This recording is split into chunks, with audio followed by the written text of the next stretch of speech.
Success ഫയലിലേക്ക് സ്വാഗതം. നമ്മൾ ഈ ക്ലാസ്സിലൂടെ നോക്കാൻ പോകുന്നത് ഏറ്റവും പ്രധാനപ്പെട്ട സെലക്ട് ചെയ്തിട്ടുള്ള 100 ചോദ്യങ്ങളാണ്. അപ്പം ക്വസ്റ്റ്യൻസ് വായിക്കുമ്പോൾ തന്നെ ഉത്തരങ്ങൾ കിട്ടുന്നുണ്ടോ എന്ന് സ്വയം ഒന്ന് ചെക്ക് ചെയ്ത് നോക്കാം. മുഴുവൻ ക്വസ്റ്റ്യൻസും അറ്റൻഡ് ചെയ്യാനായിട്ട് ശ്രമിക്കാം.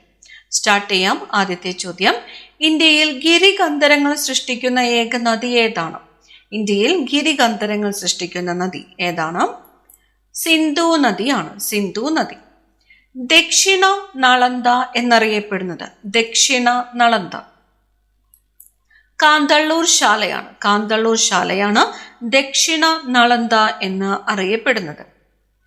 അടുത്ത ചോദ്യം, Kerala state road transport corporation നിലവിൽ വന്ന വർഷം ഏതാണ്? Kerala state road transport corporation നിലവിൽ വന്നത് 1965 1965. ഒരു ഖരവസ്തു ചൂടാക്കുമ്പോൾ അത് നേരിട്ട് വാതകാവസ്ഥയിലേക്ക് മാറുന്ന പ്രക്രിയ. ഖരവസ്തു ചൂടാക്കുന്നു, അത് നേരിട്ട് വാതകാവസ്ഥയിലേക്ക് മാറുന്നു. ഉത്പതനമാണ്. ഉത്പതനം. മറ്റൊരു രാജ്യത്തിന്റെ സ്റ്റാമ്പിൽ പ്രത്യക്ഷപ്പെട്ട ആദ്യ മലയാളി ആരാണ്? മറ്റൊരു രാജ്യത്തിന്റെ സ്റ്റാമ്പിൽ പ്രത്യക്ഷപ്പെട്ട ആദ്യ മലയാളിയാണ് ശ്രീനാരായണ ഗുരു. ശ്രീലങ്കയിലെ സ്റ്റാമ്പിലാണ് ശ്രീനാരായണ ഗുരുവിന്റെ ചിത്രം വന്നത്. മറ്റൊരു രാജ്യത്തിന്റെ സ്റ്റാമ്പിൽ പ്രത്യക്ഷപ്പെട്ട ആദ്യത്തെ മലയാളിയാണ് ശ്രീനാരായണ ഗുരു. ഏത് രാജ്യത്തിൻ്റെതാണ്? ശ്രീലങ്കയുടേതാണ്. ക്യൂൻ ഓഫ് ഡെക്കാൻ എന്നറിയപ്പെടുന്ന നഗരം? ക്യൂൻ ഓഫ് ഡെക്കാൻ എന്നറിയപ്പെടുന്നത് പുനെയാണ്. പുനെ. കോൺഗ്രസ് ക്വിറ്റ് ഇന്ത്യ പ്രമേയം പാസാക്കിയത് എന്നായിരുന്നു? കോൺഗ്രസ് ക്വിറ്റ് ഇന്ത്യ പ്രമേയം പാസാക്കിയത് 1942 ഓഗസ്റ്റ് 8-നാണ്. 1942 ഓഗസ്റ്റ് 8-നാണ് കോൺഗ്രസ് ക്വിറ്റ് ഇന്ത്യ പ്രമേയം പാസാക്കിയത്. എവിടെ വെച്ച് നടന്ന കോൺഗ്രസ് സമ്മേളനത്തിലാണ് ക്വിറ്റ് ഇന്ത്യ പ്രമേയം പാസാക്കിയത്? ബോംബെയിലാണ്. ബോംബെയിൽ 1942 ഓഗസ്റ്റ് 8 ബോംബെ. ഇനി ക്വിറ്റ് ഇന്ത്യ പ്രമേയം അവതരിപ്പിച്ചത് ആരാണ്? ക്വിറ്റ് ഇന്ത്യ പ്രമേയം അവതരിപ്പിച്ചത് ജവഹർലാൽ നെഹ്റുവാണ്. ജവഹർലാൽ നെഹ്റു. ക്വിറ്റ് ഇന്ത്യ സമരം അറിയപ്പെടുന്ന മറ്റ് പേരുകൾ ഏതൊക്കെയാണ്? ക്വിറ്റ് ഇന്ത്യ സമരം, ഓഗസ്റ്റ് പ്രക്ഷോഭം, ഭാരത് ചോഡോ ആന്തോളൻ എന്നിങ്ങനെയെല്ലാം അറിയപ്പെടുന്നത് ക്വിറ്റ് ഇന്ത്യ സമരമാണ്. എങ്ങനെയാണ്? ഓഗസ്റ്റ് പ്രക്ഷോഭം എന്നറിയപ്പെടുന്നത് ക്വിറ്റ് ഇന്ത്യ സമരമാണ്. അതുപോലെ ഭാരത് ചോഡോ ആന്തോളൻ എന്നറിയപ്പെടുന്നതും ക്വിറ്റ് ഇന്ത്യ സമരമാണ്. ക്വിറ്റ് ഇന്ത്യ സമരവുമായിട്ട് ബന്ധപ്പെട്ട് ഗാന്ധിജിയെ തടവിലാക്കിയത് എവിടെയായിരുന്നു? ഗാന്ധിജിയെ തടവിലാക്കിയത് പുനെയിലെ അഗാഖാൻ കൊട്ടാരത്തിലെ ജയിലിലാണ്. പുനെയിലെ അഗാഖാൻ കൊട്ടാരത്തിലെ ജയിലിലാണ് ക്വിറ്റ് ഇന്ത്യ സമരവുമായിട്ട് ബന്ധപ്പെട്ട് ഗാന്ധിജിയെ തടവിലാക്കിയത്. ഇനി ക്വിറ്റ് ഇന്ത്യ സമരവുമായിട്ട് ബന്ധപ്പെട്ട് ജവഹർലാൽ നെഹ്റുവിനെ തടവിലാക്കിയത് എവിടെയാണ്? അഹമ്മദ് നഗർ കോട്ടയിലാണ്. അഹമ്മദ് നഗർ കോട്ട. അഹമ്മദ് നഗർ കോട്ടയിൽ തടവിൽ കഴിഞ്ഞ കാലത്ത് ജവഹർലാൽ നെഹ്റു രചിച്ച കൃതി ഏത് എന്ന് ചോദിച്ചാൽ ഇന്ത്യയെ കണ്ടെത്തും. ദ ഡിസ്കവറി ഓഫ് ഇന്ത്യ ആരുടെ കൃതിയാണ്? ജവഹർലാൽ നെഹ്റുവിന്റെ കൃതിയാണ്. അഹമ്മദ് നഗർ കോട്ടയിൽ തടവിൽ കഴിഞ്ഞ കാലത്താണ് ജവഹർലാൽ നെഹ്റു ഇത് രചിച്ചത്. ഇന്ത്യയെ കണ്ടെത്തൽ. പ്രവർത്തിക്കുക അല്ലെങ്കിൽ മരിക്കുക എന്ന ഗാന്ധിജി ആഹ്വാനം ചെയ്തത് ഏത് പ്രക്ഷോഭത്തോടനുബന്ധിച്ചിട്ടാണ്? സ്ഥിരം ചോദ്യം വരുന്നതാണിത്. പ്രവർത്തിക്കുക അല്ലെങ്കിൽ മരിക്കുക. ക്വിറ്റ് ഇന്ത്യ സമരവുമായിട്ട് ബന്ധപ്പെട്ട് ഗാന്ധിജി ആഹ്വാനം ചെയ്തതാണ് പ്രവർത്തിക്കുക അല്ലെങ്കിൽ മരിക്കുക എന്നത്. പ്രമുഖ നേതാക്കളുടെ അഭാവത്തിൽ ഓഗസ്റ്റ് 9 മുംബൈയിലെ ഗോവാലിയ ടാങ്ക് മൈതാനത്ത് കോൺഗ്രസ് പതാക ഉയർത്തി ക്വിറ്റ് ഇന്ത്യ പ്രക്ഷോഭത്തിന് ആരംഭം കുറിച്ച വനിത ആര്? അരുണ ആസഫ് അലിയാണ്. ക്വിറ്റ് ഇന്ത്യ സമര നായിക എന്നറിയപ്പെടുന്നത് അരുണ ആസഫ് അലിയാണ്. പ്രമുഖ നേതാക്കളുടെ അഭാവത്തിൽ ഓഗസ്റ്റ് 9 മുംബൈയിലെ ഗോവാലിയ ടാങ്ക് മൈതാനത്ത് കോൺഗ്രസ് പതാക ഉയർത്തി ക്വിറ്റ് ഇന്ത്യ പ്രക്ഷോഭത്തിന് ആരംഭം കുറിച്ച വനിത ആര് എന്ന് ചോദിച്ചാൽ ആരാണ്? അരുണ ആസഫ് അലിയാണ്. ക്വിറ്റ് ഇന്ത്യ സമര നായിക എന്നറിയപ്പെടുന്നത് അരുണ ആസഫ് അലിയാണ്. അടുത്ത ചോദ്യം, ക്വിറ്റ് ഇന്ത്യ സമരകാലത്ത് ബംഗാളിലെ താലൂക്ക് പോലീസ് സ്റ്റേഷനിലേക്ക് നടത്തിയ പ്രകടനത്തിനിടയിൽ പോലീസ് വെടിവെപ്പിൽ കൊല്ലപ്പെട്ട വനിത ആര്? മാതങ്കിനി ഹസ്രയാണ്. മാതങ്കിനി ഹസ്ര. ക്വിറ്റ് ഇന്ത്യ സമരകാലത്ത് ബംഗാളിലെ താലൂക്ക് പോലീസ് സ്റ്റേഷനിലേക്ക് നടത്തിയ പ്രകടനത്തിനിടയിൽ പോലീസ് വെടിവെപ്പില് കൊല്ലപ്പെട്ട വനിത ആര് എന്ന് ചോദിച്ചാൽ ആരാണ്? മാതംഗിനി ഹസ്രയാണ്. 1857 ശേഷം നടക്കുന്ന ഏറ്റവും ഗുരുതരമായ പ്രക്ഷോഭം എന്ന് ക്വിറ്റ് ഇന്ത്യ സമരത്തെ വിശേഷിപ്പിച്ചത് ആര്? ലിൻലിത്കോ പ്രഭു ക്വിറ്റ് ഇന്ത്യ സമരത്തെ എങ്ങനെയാണ് വിശേഷിപ്പിച്ചത്? 1857 ശേഷം നടക്കുന്ന ഏറ്റവും ഗുരുതരമായ പ്രക്ഷോഭം. അടുത്ത ചോദ്യം, കേരളത്തിലെ ഏറ്റവും കൂടുതൽ അണക്കെട്ടുകൾ സ്ഥാപിച്ചിരിക്കുന്ന നദി ഏതാണ്? ഏത് നദിയിലാണ്? പെരിയാർ നദിയിലാണ്. പെരിയാർ നദിയിലാണ് കേരളത്തിലെ ഏറ്റവും കൂടുതൽ അണക്കെട്ടുകൾ സ്ഥാപിച്ചിട്ടുള്ളത്. ദക്ഷിണ ഭഗീരഥി എന്നറിയപ്പെടുന്ന നദി, ദക്ഷിണ ഭഗീരഥി എന്നറിയപ്പെടുന്നത് പമ്പാ നദിയാണ്. പമ്പാ നദി. കേരളത്തിലെ ഏറ്റവും നീളം കൂടിയ നദി ഏതാണ്? പെരിയാറാണ്. പെരിയാർ. കേരളത്തിലെ ഏറ്റവും നീളം കൂടിയ 5ാമത്തെ നദി ഏത് എന്ന് ചോദിച്ചാൽ ഏതാണ്? ചാലക്കുടി പുഴയാണ്. പ്രീവിയസ് ക്വസ്റ്റ്യൻ ആണ്. കേരളത്തിലെ ഏറ്റവും നീളം കൂടിയ 5ാമത്തെ നദി ഏത് എന്ന് ചോദിച്ചാൽ ഏതാണ്? ചാലക്കുടി പുഴ. കേരളത്തിലെ കിഴക്കോട്ടൊഴുകുന്ന ഏറ്റവും വലിയ നദി ഏതാണ്? കേരളത്തിലെ കിഴക്കോട്ടൊഴുകുന്ന ഏറ്റവും വലുത് കബനി നദിയാണ്. കബനി നദി അറിയപ്പെടുന്ന മറ്റൊരു പേര് കബനി നദി, മറ്റൊരു പേര് കപില. കപില എന്നറിയപ്പെടുന്നത് കബനി നദിയാണ്. കബനി നദി ഏത് നദിയുടെ പോഷക നദിയാണ്? കാവേരി നദിയുടെ പോഷക നദിയാണ് കബനി നദി. അടുത്ത ചോദ്യം, കേരളത്തിലെ ആദ്യ വന്യജീവി സങ്കേതം. കേരളത്തിലെ ആദ്യത്തെ വന്യജീവി സങ്കേതമാണ് പെരിയാർ വന്യജീവി സങ്കേതം. കൊച്ചിയുടെ ശ്വാസകോശം എന്നറിയപ്പെടുന്നത്, കൊച്ചിയുടെ ശ്വാസകോശം മംഗളവനമാണ്. മംഗളവനം. പക്ഷികളെ കൂടാതെ വിവിധ ഇനം ചിലന്തികൾ, അപൂർവ ഇനം കടൽ വാവലുകൾ തുടങ്ങിയവ കാണപ്പെടുന്ന പക്ഷി സങ്കേതം ഏത് എന്ന് ചോദിച്ചാൽ മംഗളവനമാണ്. മംഗളവനം. ലോക പൈതൃക പട്ടികയിൽ ഉൾപ്പെടുത്തിയ കേരളത്തിലെ ദേശീയോദ്യാനം സൈലന്റ് വാലി. കേരളത്തിലെ ആദ്യ കടുവ സങ്കേതം ഏത്? കേരളത്തിലെ ആദ്യത്തെ കടുവ സങ്കേതമാണ് പെരിയാർ. കേരളത്തിലെ ആദ്യത്തെ കടുവ സങ്കേതം പെരിയാർ. ചാമ്പൽ മലയണ്ണാൻ, നക്ഷത്ര ആമകൾ എന്നിവ കാണപ്പെടുന്നത് എവിടെയാണ്? ചാമ്പൽ മലയണ്ണാൻ, നക്ഷത്ര ആമകൾ എന്നിവ കാണപ്പെടുന്നത് ചിന്നാറാണ്. ചിന്നാർ. 2011 നിലവിൽ വന്ന കൊട്ടിയൂർ വന്യജീവി സങ്കേതം ഏത് ജില്ലയിലാണ്? കൊട്ടിയൂർ വന്യജീവി സങ്കേതം നിലവിൽ വന്ന വർഷം 2011. ഏത് ജില്ലയിലാണ്? കണ്ണൂർ ജില്ലയിലാണ്. കണ്ണൂർ ജില്ലയിലാണ് കൊട്ടിയൂർ വന്യജീവി സങ്കേതം സ്ഥിതി ചെയ്യുന്നത്. നിലവിൽ വന്ന വർഷം 2011. കരിമ്പുഴ വന്യജീവി സങ്കേതത്തിന്റെ വിസ്തീർണം. കരിമ്പുഴ വന്യജീവി സങ്കേതം വിസ്തീർണം 227.97 ചതുരശ്ര കിലോമീറ്റർ ആണ്. 227.97 ചതുരശ്ര കിലോമീറ്റർ. കരിമ്പുഴ വന്യജീവി സങ്കേതം സ്ഥിതി ചെയ്യുന്നത് ഏത് ജില്ലയിലാണ്? മലപ്പുറം ജില്ലയിലാണ് കരിമ്പുഴ വന്യജീവി സങ്കേതം സ്ഥിതി ചെയ്യുന്നത്. മലപ്പുറം. പ്രശസ്ത പക്ഷി നിരീക്ഷകനായ സലീം അലിയുടെ പേര് നൽകിയിട്ടുള്ള പക്ഷി സങ്കേതം ഏതാണ്? പ്രശസ്ത പക്ഷി നിരീക്ഷകനായ സലീം അലിയുടെ പേര് നൽകിയിട്ടുള്ള പക്ഷി സങ്കേതം തട്ടേക്കാട് പക്ഷി സങ്കേതമാണ്. തട്ടേക്കാട്. തട്ടേക്കാട് പക്ഷി സങ്കേതം സ്ഥിതി ചെയ്യുന്ന ജില്ല ഏതാണ്? തട്ടേക്കാട് പക്ഷി സങ്കേതം സ്ഥിതി ചെയ്യുന്നത് എറണാകുളം ജില്ലയിലാണ്. എറണാകുളം. കൊച്ചി നഗരത്തിനുള്ളിൽ സ്ഥിതി ചെയ്യുന്ന പക്ഷി സങ്കേതം ഏത് എന്ന് ചോദിച്ചാൽ ഏതാണ്? മംഗളവനം പക്ഷി സങ്കേതമാണ്.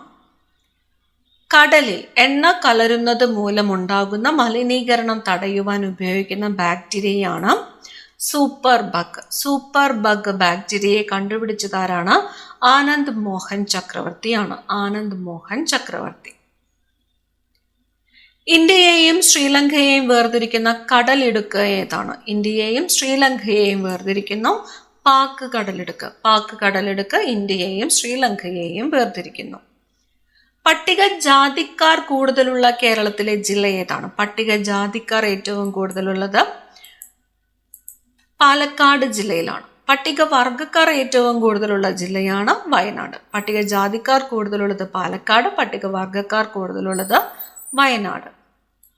തമിഴ്നാടും കർണാടകയുമായി അതിർത്തി പങ്കിടുന്ന ജില്ല വയനാട് ഏതൊക്കെ സംസ്ഥാനങ്ങളുമായിട്ടാണ് അതിർത്തി പങ്കിടുന്നത്? തമിഴ്നാടും കർണാടകയും. ഇന്ത്യൻ ദേശീയതയുടെ പിതാമഹൻ എന്നറിയപ്പെടുന്നത്? ഇന്ത്യൻ ദേശീയതയുടെ പിതാമഹൻ രാജ് നാരായൺ ബോസ് ആണ്. രാജ് നാരായൺ ബോസ്. ചലിക്കുന്ന ശില്പം എന്നറിയപ്പെടുന്ന നൃത്തരൂപം? ചലിക്കുന്ന ശില്പം ഒഡീസിയാണ്. ചലിക്കുന്ന കാവ്യം എന്നറിയപ്പെടുന്നത് ഭരതനാട്യമാണ്. ആണി ചുറ്റിക കൊണ്ട് അടിച്ചു കയറ്റുമ്പോൾ പ്രയോഗിക്കപ്പെടുന്ന ബലം ഏതാണ്? ആണി ചുറ്റിക കൊണ്ട് അടിച്ചു കയറ്റുമ്പോൾ പ്രയോഗിക്കപ്പെടുന്നത് ആവേഗബലമാണ്. ആവേഗബലം. ഏറ്റവും കൂടുതൽ താപം ആഗിരണം ചെയ്യുന്ന നിറം? ഏറ്റവും കൂടുതൽ താപം ആഗിരണം ചെയ്യുന്ന നിറം ഏതാണ്? കറുപ്പ് നിറമാണ്. കറുപ്പ്. സ്റ്റേറ്റ് ബാങ്ക് ഓഫ് ഇന്ത്യയുടെ പഴയ പേര്? Imperial bank of India. Imperial bank of India state bank of ഇന്ത്യയുടെ പഴയ പേരാണ്. പഴശ്ശി ഡാം സ്ഥിതി ചെയ്യുന്ന ജില്ല ഏതാണ്? പഴശ്ശി ഡാം സ്ഥിതി ചെയ്യുന്നത് കണ്ണൂർ ജില്ലയിലാണ്. കണ്ണൂർ. ഡൽഹി ഗാന്ധി എന്നറിയപ്പെടുന്നത് ആരാണ്? ഡൽഹി ഗാന്ധി സി കൃഷ്ണൻ നായരാണ്. സി കൃഷ്ണൻ നായരാണ് ഡൽഹി ഗാന്ധി എന്ന് അറിയപ്പെടുന്നത്. ഉരുളക്കിഴങ്ങ് പച്ച നിറമാകുമ്പോൾ അതിലുണ്ടാകുന്ന രാസപദാർത്ഥം? സൊളാനിൻ എന്ന രാസപദാർത്ഥമാണ് ഉരുളക്കിഴങ്ങ് പച്ച നിറമാകുമ്പോഴുണ്ടാകുന്നത്. തലയോടിലെ അസ്ഥികളുടെ എണ്ണം എത്രയാണ്? തലയോടിലെ അസ്ഥികളുടെ എണ്ണം 22 ആണ്. 22. നബാർഡിന്റെ ആസ്ഥാനം? നബാർഡ് ആസ്ഥാനം മുംബൈയാണ്. മുംബൈ. പൗരസ്ത്യ ദേശത്തെ ഇറ്റാലിയൻ എന്നറിയപ്പെടുന്ന ഭാഷ ഏതാണ്? പൗരസ്ത്യ ദേശത്തെ ഇറ്റാലിയൻ എന്നറിയപ്പെടുന്നത് തെലുങ്ക് ഭാഷയാണ്. തെലുങ്ക്. പ്രപഞ്ചത്തിലെ ഇഷ്ടികകൾ എന്നറിയപ്പെടുന്നത്? പ്രപഞ്ചത്തിലെ ഇഷ്ടികകൾ എന്നറിയപ്പെടുന്നത് തന്മാത്രകളാണ്. തന്മാത്രകൾ. പുതിയ 10 രൂപ നോട്ടിന്റെ പുറകിൽ ആലേഖനം ചെയ്തിരിക്കുന്ന ചിത്രം? 10 രൂപ നോട്ടിന്റെ പുറകിലുള്ളത് കൊണാർക്ക് സൂര്യക്ഷേത്രമാണ്. കൊണാർക്ക് സൂര്യക്ഷേത്രം. വിശക്കാത്ത ദൈവവും വിശക്കുന്ന മനുഷ്യനും ആരുടെ കൃതിയാണ്? വിശക്കാത്ത ദൈവവും വിശക്കുന്ന മനുഷ്യനും വി.ടി. ഭട്ടതിരിപ്പാടിന്റെ കൃതിയാണ്. വി.ടി. ഭട്ടതിരിപ്പാട്. സെറുസൈറ്റ് എന്തിന്റെ അയിരാണ്? സെറുസൈറ്റ് ലെഡിന്റെ അയിരാണ്. Cerussite lead. ദേശസ്നേഹികളുടെ രാജകുമാരൻ എന്നറിയപ്പെടുന്നത് ആരാണ്? ദേശസ്നേഹികളുടെ രാജകുമാരൻ സുഭാഷ് ചന്ദ്രബോസ് ആണ്. ദേശീയ ശാസ്ത്ര ദിനമായിട്ട് ആഘോഷിക്കുന്നത് എന്ന്? ദേശീയ ശാസ്ത്ര ദിനം ഫെബ്രുവരി 28 ഫെബ്രുവരി 28 ദേശീയ ശാസ്ത്ര ദിനമായിട്ട് ആചരിക്കുന്നത്. കൊച്ചി നഗരത്തിലെ വെള്ളക്കെട്ട് പരിഹരിക്കുന്നതിന് ജില്ലാ ഭരണകൂടം നടപ്പിലാക്കുന്ന പദ്ധതിയാണ് ഓപ്പറേഷൻ ബ്രേക്ക് ത്രൂ എന്നത്. കൊച്ചി നഗരത്തിലെ വെള്ളക്കെട്ട് പരിഹരിക്കുന്നതിന് ജില്ലാ ഭരണകൂടം നടപ്പിലാക്കുന്ന പദ്ധതിയാണ് ഓപ്പറേഷൻ ബ്രേക്ക് ത്രൂ. ഇന്ത്യയുടെ ദേശീയ ഗാനമായ ജനഗണമന ഏത് ഭാഷയിലാണ് രചിച്ചിരിക്കുന്നത്? ജനഗണമന രചിച്ചിരിക്കുന്നത് ബംഗാളി ഭാഷയിലാണ്. ബംഗാളി. ദേശീയ ഗാനത്തിന്റെ ഹ്രസ്വരൂപം ആലപിക്കുവാൻ എടുക്കുന്ന സമയം എത്രയാണ്? 20 സെക്കൻഡാണ്. ദേശീയ ഗാനം ആലപിക്കാൻ എടുക്കുന്ന സമയം 52 സെക്കൻഡ്. ഹ്രസ്വരൂപം 20 സെക്കൻഡ്. ജനഗണമന തുടക്കത്തിൽ അറിയപ്പെട്ടിരുന്നത് ഭാരത് വിധാത എന്നാണ്.